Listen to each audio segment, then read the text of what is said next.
Our next author is another one that I discovered by searching our catalog for subject Iowa author, and he does have the most beautiful poster here of Iowa stuff today. Please welcome Carson Ode.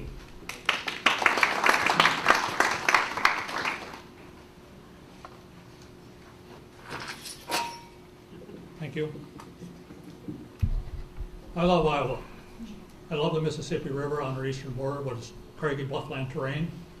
I love the Missouri River on our western border with its table flat bottomland that goes from the river to the unique Les Hills. I like the prairie, which is not table flat, and when you come to a rise, you can gaze out on Iowa's bountiful garden, the richest in the world. I love the interior network of rivers and streams. I love the lakes and ponds that are sprinkled across the lake landscape. I love the community leaders who love their towns, and I love the volunteers who work willingly and with great achievement to keep these towns vibrant. And I love my wife, Connie. Well, where are you? Who joined me on an odyssey exploring the beautiful state of Iowa. 2 books have resulted from this experience, and I'm going to let Connie explain them and read excerpts from them. She does a better job of it, and she's much more pleasant to look at. Thank you.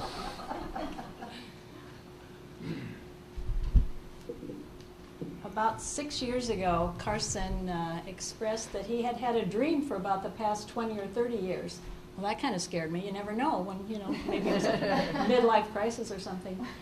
His dream was to explore the state of Iowa, county by county. And well, we had our 5 kids put through college, and I really didn't have any plans for that next year. So I said, okay, let's do it. So we started in Lee County down in the southeast corner, and we traveled county by county, tier by tier. We'd hit the Missouri River, then we'd go up 1 tier, go back till we hit the Mississippi, turn around and go back. We traveled on Thursdays and Fridays, and we'd cover 3 counties in 2 days. We'd stay overnight in the middle county at a B&B or locally owned hotel or motel. And then on Saturday morning, he'd be ready to start writing, and I would be the cranky copy editor. And the word cranky is because he writes longhand. And so you know how many legal pads of longhand writing this book would be. But anyway, we got it done. And it was a delightful experience. We covered all aspects of the state. We'd interview 1 or 2 people per county and talk to Chamber of Commerce people. And it was just, it's like getting in the car with us and driving throughout every county in Iowa. So I'll read a little bit from tier number 1, the first paragraph in the book. When you look at a map of Iowa, you note there's a little toe in the southeast corner that dips down into Missouri. This is formed by the confluence of the Mississippi River and the Des Moines River. On a very, very cold January day, my wife Connie and I crossed the Mississippi River Bridge and drove into Keokuk at the tip of this toe. Every rising vapor was visible as we gazed upon the southernmost city in Iowa. We drove down Main Street amid vehicles with fluttering exhausts, further testifying to the extreme temperature. Yet it was a beautiful, crisp, clear, sunny winter day, and we were about to experience one of Iowa's history-laden river cities. Early white adventurers and explorers readily mixed with the native Indians in this area. The mother of Chief Keokuk, the town's namesake, was allegedly a French half-breed. These white and Indian liaisons happened often enough to produce a southwest Iowa residents known as half-breeds. The United States government recognized the mixed bloods as an entity, and in 1824 awarded them a tract of land extending from the Des Moines River east to the Mississippi. And then he goes on to write about Keokuk itself, and then we just flows into the next county. And as I said, we interviewed 1 or 2 people per county, and we didn't always have someone lined up from trip to trip. But as we met people in the southern tiers, they would tell us about, oh, you must meet my brother-in-law, the sheriff in Carroll County. He'll have some good Templeton Rye stories for you. And he did. And I said, you realize I'm taking notes here, don't you, Doug? Oh, sure, but everybody knows this stuff. And I said, well, they will now. They didn't. So someone I have to tell you about that we interviewed, and perhaps you've met Tony Salem in Bentonsport, Tony Sanders, rather. There's Tony Sanders, my favorite Bentonsport character. Tony has been collecting arrowheads since he was 8 years old, and I'm guessing he's now about 60. He displays 4,000 of them in a museum with elaborate inlaid wood displays, cases, and tables. The inlaid theme continues on the paneled walls and ceiling. It is all native wood, and he did all the work himself. The tops of the walls are lined with shed deer antlers he has found in the woods. He eats only what he can grow or kill, with the exception of eggs and milk. A garden and fruit trees surround his house. If he sees any critters disturbing his garden, they become part of his next meal. When the Bentonsport community has a potluck, Tony's friends give his contribution a wary look. They are afraid to ask about the ingredients, but whatever they are, Tony seasons them so that the end result has a pleasing taste. So that was just one of the characters that we met. We're all often asked about what is your favorite part of Iowa, and of course that's a loaded question, and so we usually say, well, and where are you from? But I think perhaps Carson grew up near Decorah, and that has a special meaning. So as we're in Clayton County, a couple paragraphs about that. We followed the gorgeous, spectacular terrain along the Mississippi from Dubuque County into Clayton County. It has numerous villages nestled in the hills along Mississippi tributaries and on the banks of the big river itself. The villages ooze charm and draw tourists, but not in large enough numbers to make them touristy appearing. This might change as the word gets out, but I hope they retain their charm. And so it does retain its charm. And we stayed at the Landing in Guttenberg. The Landing did not serve breakfast, so we were on our own in the morning. We chose the Stadium Bar and Grill for our morning sustenance. The atmosphere was sports bar, but the patrons were pure small-town Iowa. A lively elderly German waitress sat between tables, kibitzing with customers. We couldn't hear all of her comments, but she left the tables laughing throughout the restaurant. At one point, she spoke to the whole group saying, "You're gonna miss me when I'm gone." And one of the regulars immediately piped up, "When are you going?" The sausage, egg, and muffin special was a perfect start to the day. And so we had a wonderful journey, and this book is 400 pages. It's heavy. I can only carry a couple of these books. And it has 1,400 color photos. When we were talking to the Chamber of Commerce people, traveling on Thursdays and Fridays, they kept telling us about their wonderful celebrations, which of course take place usually on weekends. And so that sparked the impetus for Celebrate Iowa. And Carson took 2 years to travel to as many festivals and events as he could across the state. And he managed to get to 103. I think he was the most highly entertained man in Iowa, if not America. I said, okay, only one funnel cake per celebration. But he said, oh, I walk a lot at them. Okay, whatever. One of his favorites, and I didn't accompany him on every journey for this book. One of his favorites was the Glenn Miller Festival in Clarinda. So I'll just read a couple paragraphs about his experience there. I spent an unreal Saturday afternoon in Clarinda on June 12, 2010. World-class entertainment was everywhere, and you didn't have to leave the Clarinda High School Gymnasium auditorium complex to enjoy it. One venue was the auditorium with theater seats rising on an incline from the stage, and the other was the gymnasium with a temporary stage, stacked chairs, bleachers, and walls decorated with cardinal mascot motifs. The baskets were raised, the scoreboard was turned off, as some of the world's best entertainment took the stage. This is a testimonial to the great respect these performers have for Glenn Miller and Clarinda, the town where he was born. I think the music festivals were one of his favorites, and just world-class entertainment at each one of them, and the local people were just incredible too with their volunteerism. And the final one is in the Art Festival of Trees in the Quad Cities. one paragraph. Tree festivals are always a beautiful, delightful way to herald the start of the Christmas season. Individuals and groups outdo each other with their creative designs for tree decorations and other Christmas traditions. Typically, a setting is chosen to enhance the elegance of the event. They are all fun, but the Quad City Arts Festival of Trees is the gold standard in Iowa and in the Midwest. They have 650 designers, 3,500 stage center and entertainers, and it draws over 100,000 people during its 11-day run, making it one of the Quad City's largest community attractions. And so he had a wonderful time celebrating everything in Iowa. And this book is also 400 pages and has 2,193 photographs. Thank you.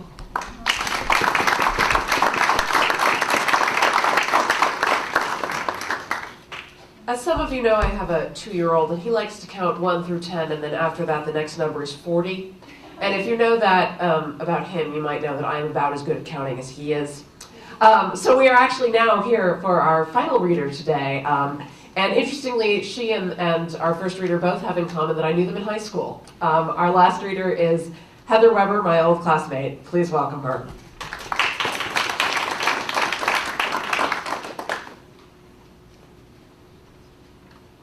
All right, well, thank you. I'm going to be reading from my book, Dear Boy, an epistolary memoir. And this is a memoir written predominantly in letters to the book's main characters. It tells the story of my relationship with my older brother Henry and his death from a drunk driving accident when he was 35. And against the backdrop of all that is a mother's mental illness and some other crises of childhood. I don't swear a lot either in my books, but for whatever reason, this is the passage that I timed for this reading. So this is me cleaning it up on the fly, but not completely for parents who are in the room. I just wanted you to know that ahead of time. So one thing you guys need to know is that my mother's name in the book is Peaches, and the other character you'll hear reference to is Little Josh. And he's my younger brother. So this is the part of the story where I'm writing to the boy, my older brother Henry, telling him what life is like at home with my mother. She's a new divorcee, and she has a heightened curiosity about all things end times related. Dear boy, with you and number 2 gone, Peaches has settled into a new role. She's a single mother and child care provider extraordinaire for the infants of professional couples in the neighborhood. She cuts my bedroom door, your old bedroom door, in half to make what she calls a Dutch door that she can pass babies through more easily when she borrows my bedroom during the day. But I'm not sure I understand how another country has anything to do with my door sawn in two, so that in the early mornings when the babies arrive, their cries wiggle through the space between the door's top and bottom halves and worm under my pillow where I bury my head. And then Peaches is screaming for little Josh to wake up, except she doesn't go to his bedroom, a floor above us, and knock on his door. She yells from the family room at the back of the house, right next to my bedroom, screaming at the top of her lungs, "Joshua, yoo-hoo, time to get up!" in hopes that this will reach little Josh, who is also buried under a pillow and comforter and hasn't been known to get up quickly a day in his life. So Peaches keeps screaming next to my Dutch door from 7:05 until 7:45, give or take, and her yoo-hoos get angrier. I can hear the razor in her throat when she doesn't hear the bathroom sink water run from morning teeth brushing, when no footsteps pad down the hall, and when little Josh does not appear at the top of the stairs. In the evenings and on weekends, she reads romance novels, Christian ones, set in the 19th century where the heroine is chaste and wears long dresses and is heading for adventure on the western frontier.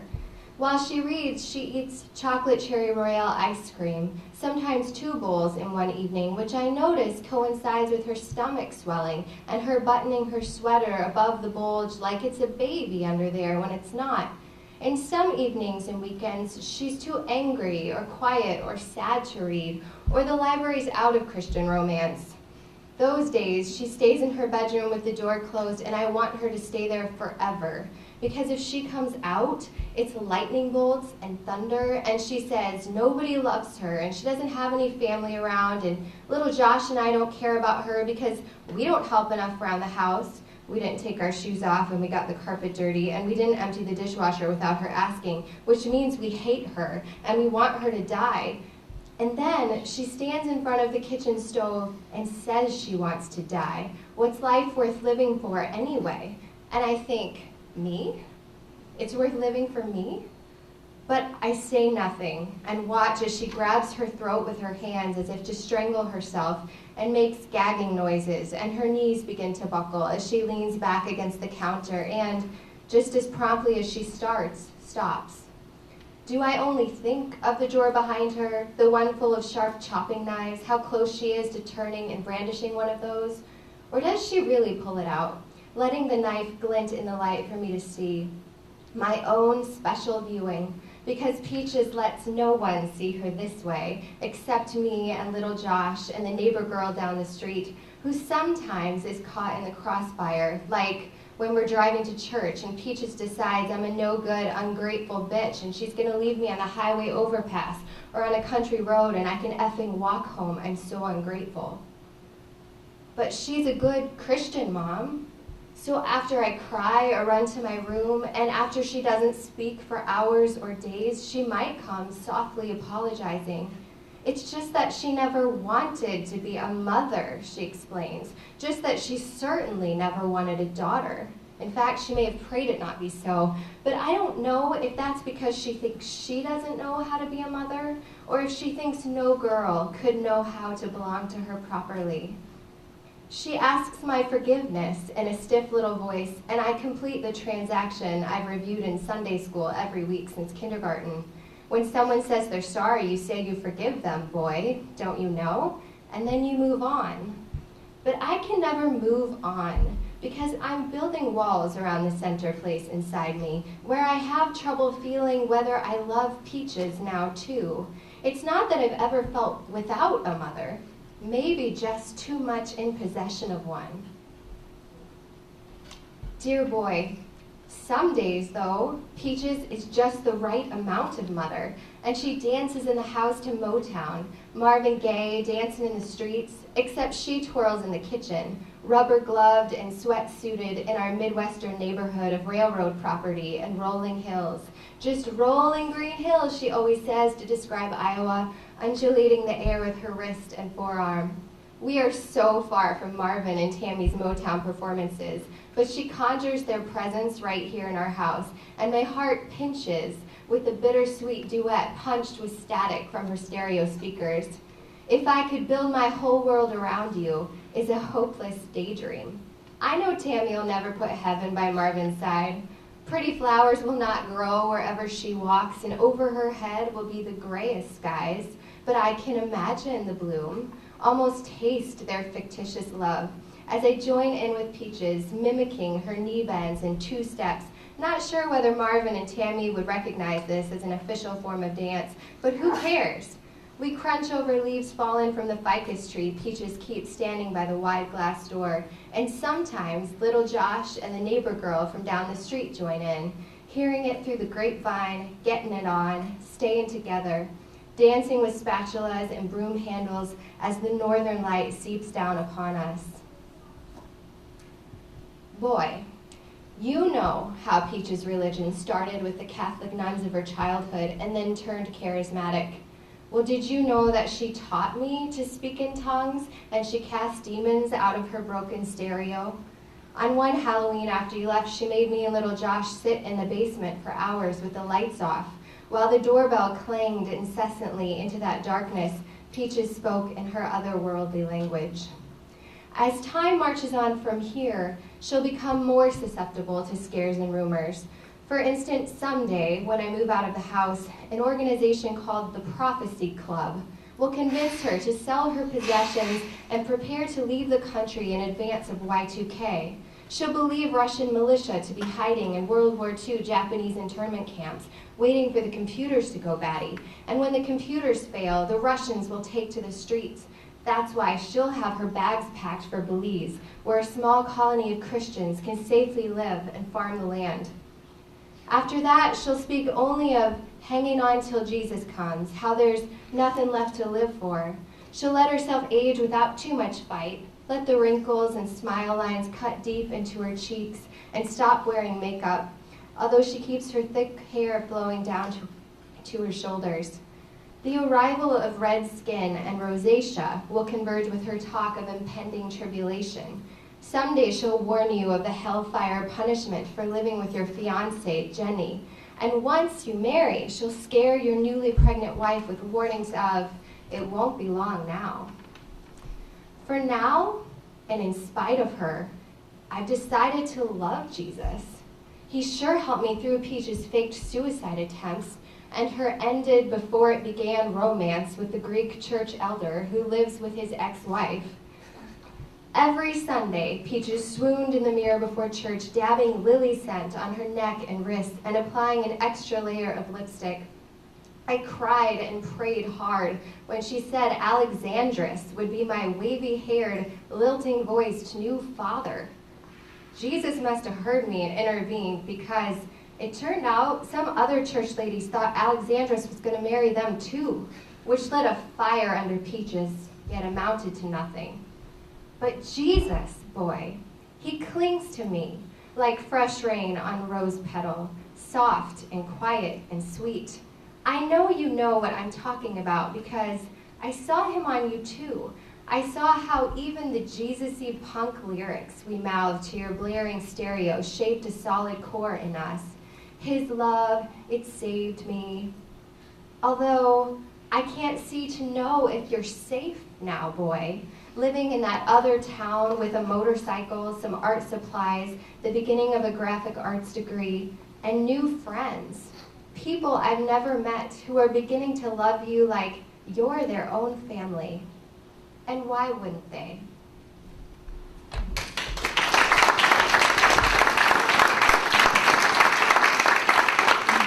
Thank you very much. If you'd all like to take about 10 minutes, stretch your legs, grab some refreshments, and those of you who are small press authors, if you'd like to assemble with your name tags up at the front, that would be great. We'll reconvene, as I said, about a little bit after 3 o'clock. Thanks.